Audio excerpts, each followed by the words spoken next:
público. 5:39, vamos a entrar a temas tributarios, temas económicos aquí en Colombia. Con criterio, los especialistas nos ayudan a comprender la información. Con criterio. Ya tenemos comunicación con el señor Álvaro Retana, gerente general de GTI, que bueno, ellos tienen programa aquí en Colombia. Ahora le vamos a pedir a don Álvaro que nos repase el horario y los contenidos que ellos tienen, que son muy importantes.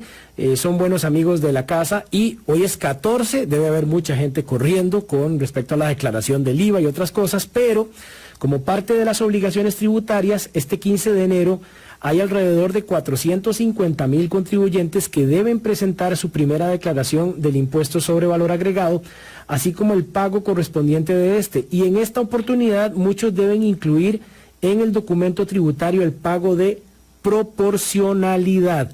¿Qué es esto? Yo no lo conozco, más bien voy a aprender de lo que nos diga don Álvaro. Bienvenido, don Álvaro, ¿cómo se encuentra? Encantado de estar con ustedes, un placer. En realidad es un tema bastante complicado para muchos, porque pareciera que no leyeron o que no entendieron toda la reglamentación que sacó el Ministerio de Hacienda y puso reglas. Muchos tenían que hacer proporcionalidad para todo el periodo 2020 y en realidad no lo hicieron. ¿Quiénes son? Son todos aquellos contribuyentes que además de facturar al 13%, facturaban con diferentes tasas. Un ejemplo, alguien que da clases o alguien que es ingeniero y además vende cosas, entonces ya usa dos tasas diferentes de IVA. O aquella gente que además de facturar normalmente con el 13%, tiene otra actividad y factura a alguien que está exonerado. Un ejemplo, que tengamos una casa de alquiler y que facturemos a alguien cuyo monto de alquiler es menor a 1.5 salarios base, ese monto de alquiler está exonerado. Y en estos casos donde hay diferentes tasas, donde hay exoneraciones, donde no se puede determinar exactamente cuál es el monto de los gastos que son dedicados a una tasa o a otra tasa del IVA, había que aplicar proporcionalidad.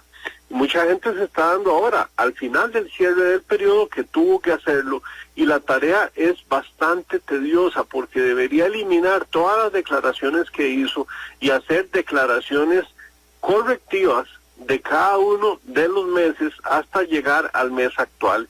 Entonces sí, mucha preocupación de la gente, y lo que hay que aconsejar es que estudien qué es esto de la proporcionalidad, a ver si les toca hacerlo o no, y que no se vayan a dar cuenta a final del periodo y después tengan que rectificar todo lo que han hecho. Don Álvaro, ¿y hay forma de decirle a Hacienda, en palabras muy sencillas, digamos, no sabía de esto, me voy a poner al día, pero, o sea, no lo puedo hacer de hoy para mañana? O simplemente empiezan a regir estos incumplimientos y no sé qué tipo de consecuencia tendría para el contribuyente. Es correcto, la forma de decirle a Hacienda, en realidad, si uno se da cuenta que debió haber usado proporcionalidad, es hacer esas declaraciones rectificativas, y entonces hay que sustituir todas las declaraciones de IVA que se hicieron sin proporcionalidad por declaraciones que estén correctas. Así es como trabaja Hacienda. El problema, si lo dejamos tal cual está, luego nos va a venir una multa, y las multas pueden ser bastante caras, pueden ser de 1 millón de colones para arriba por esos errores que se hicieron en las presentaciones de la declaración. Ahora bien, repasemos ya los lineamientos generales del IVA de todas las personas que tienen que declararlo mañana y eventualmente pagarlo en los días subsiguientes. Hablemos de las consecuencias, de lo que se exponen las personas en caso de no hacerlo, y sobre todo, ¿qué pasa si alguien tiene ya varios meses en los que no ha declarado? Si no ha declarado, está en un problema muy serio, porque el IVA, el impuesto al valor agregado, es algo que no es voluntario, no lo imponen, y el IVA es dinero que es del gobierno. Entonces, cuando uno no declara, está haciendo una apropiación de dineros del gobierno, y las consecuencias pueden ser cierre del negocio, pueden ser multas muy fuertes. Ahora, si uno ha hecho las declaraciones, ahí la cosa cambia. Ya al hacer la declaración ya está reconociendo que tiene una deuda con el gobierno, y lo que empiezan a correr son intereses moratorios sobre el monto que debe. Aquí dividimos los riesgos en dos. El principal riesgo es no hacer declaraciones o atrasarse en declaraciones, ese es muy grave. Y el segundo es atrasarse en los pagos, que es menos grave, pero también afecta con los intereses moratorios y con un posible cierre del negocio si estamos atrasados. De hecho, Hacienda está prácticamente deshabilitando los negocios que tengan 3 periodos fiscales sin presentar declaraciones. Está poniendo esos negocios como inactivos cuando ya han pasado 3 periodos fiscales y no han hecho declaración. Son negocios que ya no pueden facturar. Don Álvaro, aprovechando que está con nosotros y que evidentemente esto va a ir generando dudas que nos hacen llegar los oyentes, es Álvaro Retana, gerente general de GTI. También está el asunto de renta. Estamos familiarizándonos con el hecho de que esta vez no cerró el periodo fiscal en septiembre y ya para diciembre ya habíamos presentado la declaración informativa, que es la de proveedores, y habíamos presentado ya la declaración de renta, y los que tenían que pagar, pues pagaban si habían excedido, digamos, en los márgenes que establece la administración tributaria, y si no, por lo menos declarar en cero o haber presentado la declaración. Ahora no es así. El cierre fiscal se dio en diciembre. Entonces, ¿qué se hace en estos meses y cuándo es la declaración de renta? Aplican reglas que son un poquito diferentes. Primero, que es un periodo fiscal de 15 meses y no un año. Pero además hemos notado mucha inquietud de los contribuyentes, porque nos han estado llamando y donde se meten a declarar, ven que en el formulario para el impuesto de la renta para la D101, cuando son asalariados y además tienen alguna actividad lucrativa, es decir, una persona asalariada que además hace otras facturas, tienen temor de que porque les pide Hacienda que al declarar la renta por esas facturas que hicieron, tienen que poner el salario que ganaron como asalariado en esa otra declaración de la renta. Y ha sido una preocupación. Hemos estado prácticamente todo el mes de enero recibiendo llamadas. La explicación tal vez es sencilla en el sentido de que si una persona está asalariada, hay un monto del salario que está exento del pago de la renta.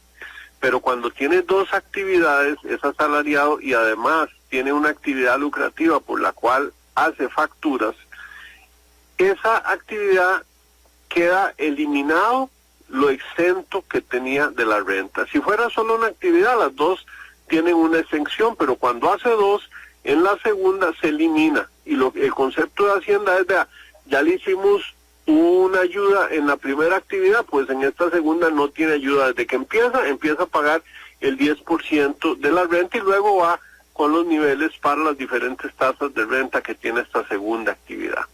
Sí, de hecho, viera que aquí nos ha surgido una duda interesante y creo que muchas personas pueden estar igual, que tiene que ver cuando las personas que son asalariadas también tienen actividades por cuenta propia y facturan en servicios profesionales y tienen que presentar sus gastos. Por ejemplo, la persona asalariada usa su vehículo para dirigirse todos los días al trabajo, consume gasolina, pide factura y con esas facturas también presenta gastos por la actividad profesional que desarrolla. Y la duda acá es, la gasolina, por ejemplo, que utilizó para moverse a su trabajo en el cual es asalariado, ¿se puede utilizar para justificar gastos de su actividad privada o únicamente los gastos que se generen de esas actividades son los que se pueden presentar? No debería, los auditores en eso son muy finos, porque cuando viene una auditoría le van a preguntar exactamente eso. Vea, ¿y usted usa el carro para ir a su trabajo normal del cual es asalariado? Y si la respuesta es sí, le van a decir inmediatamente, entonces no debió cargar esos costos para la otra actividad. Lo que hay que hacer es sacar el porcentaje del vehículo que se usó para el trabajo asalariado y el porcentaje directamente relacionado con la actividad lucrativa.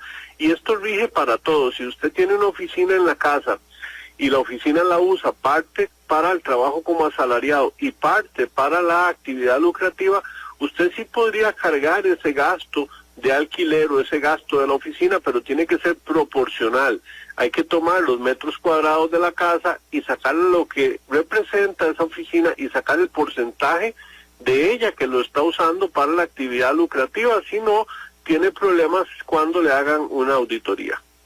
Claro, ese es un detalle importante, no sé, lo mismo puede aplicar por la telefonía, por decir algo, o por el internet, qué sé yo, que la persona utiliza para sus labores un teléfono celular o tiene una cuenta de internet, pero lo está usando en teletrabajo, por ejemplo, para la actividad para la cual tiene un salario, y en otra medida pues está utilizando los mismos servicios, pero para servicios profesionales. Entonces también habría que hacer esta especie de segregación.